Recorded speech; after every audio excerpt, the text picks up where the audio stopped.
রহমতুল্লাহ। সাংবাদিক বন্ধুগণ, আমি ধন্যবাদ জানাই জাতির এই কাঙ্ক্ষিত পরিবর্তনে আপনারা সমান তালে জাতির ইচ্ছাকে আকাঙ্ক্ষাকে ধারণ করে দিনরাত আপনারা পরিশ্রম করে যাচ্ছেন এবং দেশবাসী বিশ্ববাসীর কাছে সত্য আপনারা তুলে ধরছেন। এই জন্য আমি আপনাদেরকে ধন্যবাদ জানিয়ে আমার কথা শুরু করছি। আপনারা জানেন এই মাসের 5 তারিখ বাংলাদেশে একটা কাঙ্ক্ষিত পরিবর্তন এসেছে। এই পরিবর্তনের সামনের সারিতে থেকে যারা লড়াই করেছে অন্যায় অসত্য এবং জুলুমের বিরুদ্ধে অধিকারের পক্ষে, তাদের কয়েকজন গুরুত্বপূর্ণ সমন্বয়ক আছে যারা সমন্বয় করে গোটা কর্মসূচি বাস্তবায়ন করেছে। তাদেরই একজন হচ্ছে হাসনাত আবদুল্লাহ। সে কুমিল্লার একজন ছেলে, ঢাকা বিশ্ববিদ্যালয়ে লেখাপড়া করে। আপনারা তার সম্পর্কে জানেন। গতকালকে একটা বাহিনীর কিছু লোকেরা তারা প্রতিবাদ করতে এসে সমস্ত আইন কানুন ভঙ্গ করে গায়ের জোরে তারা সেক্রেটারিয়েটে বা সচিবালয়ে ঢুকে পড়েছিল। তাদের উদ্দেশ্য খারাপ ছিল। সেখানে ঢুকে গালিগালাজ, উচ্ছৃঙ্খল অবস্থা সৃষ্টি করা, এরে ধরো ওরে মারো, এই ধরনের অবস্থা তারা সৃষ্টি করেছিল। যারা ত্যাগ এবং তিতিক্ষা, যারা নিজের জীবন দিয়ে বুকের রক্ত দিয়ে সামনের সারিতে থেকে লড়াই করেছে, তারা যখন শুনেছে দেশকে অস্থির করার জন্য এই ধরনের একটা পদক্ষেপ নেওয়া হয়েছে, তারা এসেছিল ছুটে তাদেরকে শান্ত করার জন্য, বুঝানোর জন্য। এই যারা দরদ নিয়ে তাদের পাশে এসেছিল, এই লোকগুলো, এই বাহিনীর লোকগুলা তাদের গায়ে হাত তুলেছে, তাদেরকে মারধর করেছে।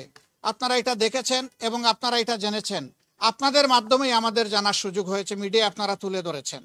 তারা অনেক ধৈর্য ধরেছে, কিন্তু যখন দেখেছে যে সব কিছু সীমা ছাড়িয়ে যাচ্ছে, সীমা লঙ্ঘন করছে, তারা রাষ্ট্রের ব্যবস্থাকেই ভেঙে দিতে চায়, চুরমার করে দিতে চায়, তখন বাধ্য হয়ে তারা এদেরকে প্রতিরোধ করেছে এবং প্রতিরোধের মুখে তারা পালিয়েও যায়। ওই সময়টাই তারা হাসনাত আবদুল্লাহ সহ আরো অনেকের উপরে হামলা করে। এখানে চিকিৎসাধীন কমপক্ষে 3 জন আছেন যারা গুরুতর আহত হয়েছে। আমরা দেখতে এসেছিলাম। 2 জনকে অস্ত্রোপচারের জন্য ওটিতে নেওয়া হবে, এই জন্য ডিস্টার্ব হবে জেনে আমরা ওইদিকে যাইনি। আমরা শুধু হাসনাত আবদুল্লাহকেই দেখে এসেছি। আলহামদুলিল্লাহ, যতটুকু দেখেছি সে আশঙ্কা মুক্ত। বাকিটা আল্লাহ ভালো জানেন। আমরা দোয়া করি আল্লাহ যেন তাকে সুস্থতার পূর্ণ নিয়ামত দান করেন। এইরকম একটা কাঙ্ক্ষিত গণবিপ্লবকে বিফল করে দেওয়ার জন্যে যে কোনো দিক থেকেই যে আসুক, গোটা জাতিকে এর ব্যাপারে সোচ্চার সজাগ থাকতে হবে এবং কেউ অপতৎপরতা চালালে সেটাকে বন্ধ করে থামিয়ে দিতে হবে। আপনারা কয়দিন হলো ভাই? এখনো তো একটা মাস হয় নাই, সামান্য কয়টা দিন গিয়েছে।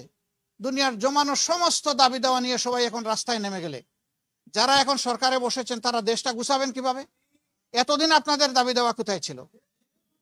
দাবি দেওয়াগুলো এতদিন করলেন না কেন? এখন এরা দায়িত্ব নিয়েছে জনগণের অনুরোধে। তারা তো ইচ্ছা করে এখানে আসেনি।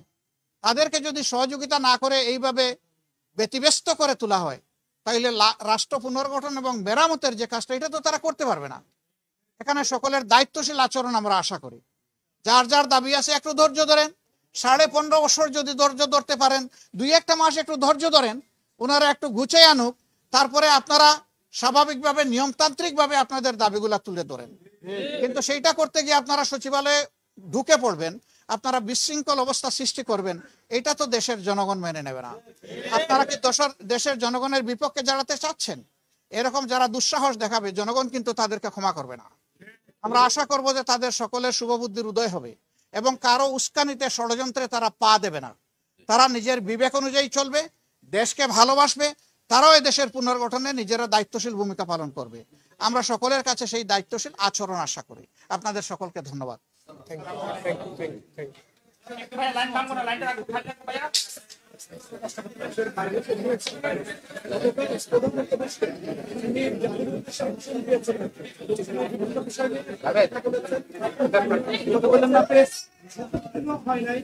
এর মধ্যে আসলে অনেক সমস্যা।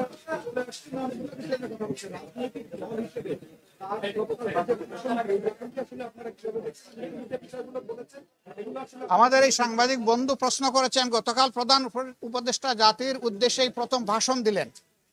তো তিনি বলেছেন যে 17 দিনও হয় নাই, কিন্তু ইতিমধ্যে অনেক সমস্যা আমাদের দিকে ধেয়ে আসছে। সবাইকে তিনি ধৈর্য ধারণ করার জন্য অনুরোধ জানিয়েছেন, ওনাদেরকে একটু সময় দিতে বলেছেন। সামগ্রিক ভাষণকে আমরা কোন দৃষ্টিতে দেখছি? আমরা মনে করি একটা দায়িত্বশীল ভাষণ উনি দিয়েছেন। এই সময় এটাই দরকার ছিল, জাতিকে সামনের দিকে আশা জায়গা নিয়ে কথা জাতির শোনা প্রয়োজন ছিল। তার বক্তব্যে তার প্রতিধ্বনি হয়েছে বলে আমরা মনে করি। তবে এটা ঠিক যে এই প্রতিধ্বনির মধ্যে আমার আকাঙ্ক্ষা পূরণ না হতে পারে, আরেকজনের আকাঙ্ক্ষা পূরণ না হতে পারে।